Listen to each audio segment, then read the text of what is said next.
Après le survol d'une étendue vierge et enneigée, nous parvenons grâce à nos fidèles montures au paradis de l'hôtellerie. Voici l'architecture imposante d'un palace alpin avec son légendaire pianiste accompagnant les mots de Jenny, sa directrice. Le Grand Hôtel Kronenhof est un hôtel 5 étoiles. Nous avons 114 chambres, environ 102 employés. Nous avons également 3 restaurants, un grand spa. Avec mon mari Heinz, nous sommes en charge donc, de la direction de cet hôtel. Nous supervisons les différents départements, c'est-à-dire que nous avons par exemple la réception ici qui s'occupe de l'accueil des clients, de la facturation, de les renseigner, etc.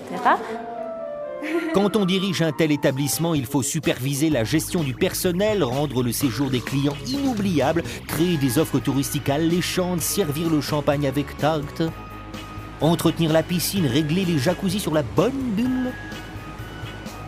Sans oublier l'art de la restauration qu'il faut maîtriser. Enfin, l'entretien de l'hôtel qu'il faut nettoyer, bref, ça vit même la nuit. Et nous sommes également responsables donc, de tout ce qui est marketing et vente, et également de tout ce qui est les finances, la comptabilité. Alors, juste pour voir encore une fois la checklist pour Nouvel An. La partie cuisine, j'ai déjà regardé avec le chef de cuisine. Le menu, il est fait, il est très bien. C'est bon. Au revoir, merci beaucoup. À tout à l'heure. Ciao, ciao. Tout est parfait, alors on accueille le client en toute quiétude. Welcome, Mr. Di Cara. Thank you very Welcome much. to the Kronenhof. Thank you Please, very much. Mr. Di Cara. Thank you. So it's a beautiful junior suite. Dans le métier de l'hôtellerie, le service est une partie très très importante. C'est vrai qu'on doit toujours être à l'écoute des clients, il faut toujours essayer de les satisfaire au maximum. On est là à partir de 7h le matin jusqu'à 10, 11 ou minuit le soir, parfois plus tard quand certaines choses ne fonctionnent pas. D'où l'attention portée aux moindres détails, car dans le domaine de l'hôtellerie, il faut garder ses étoiles. Et oui, il faut toujours s'assurer que tout soit fait impeccablement et c'est vrai qu'on doit aussi mettre la main à la pâte. Nous sommes là dans le private spa.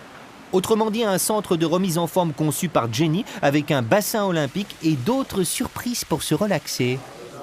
Retour au salon avec l'apéritif au champagne où Jenny dialogue dans les langues du monde entier et dernier contrôle en coulisses avec la préparation d'asperges flambées à l'omelette norvégienne enrobée d'un coulis de béchamel.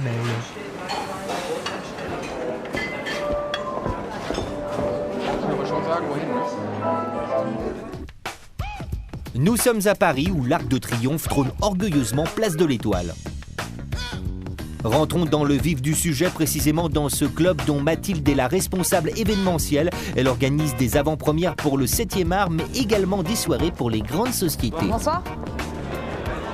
Alors ici, on est à l'Élysée-Biarritz, sur les Champs-Élysées, une salle événementielle avec la salle de cinéma dans laquelle nous sommes. Et comme dans toute organisation, il faut des ajustements de dernière minute. La programmation, elle n'est pas faite. Il y a le flyer rayon frais, les horaires, il n'y a que Hugues qui le sait. Alors il faut mettre la... Et maintenant, vous les faites remonter par là? Le grand défi dans ce métier, je pense que c'est faire revenir le client, faire en sorte que tout soit organisé autour de lui pour que tout se passe parfaitement. C'est un plaisir de tous les jours, c'est même pas du travail, c'est être avec les gens, faire plaisir et voilà.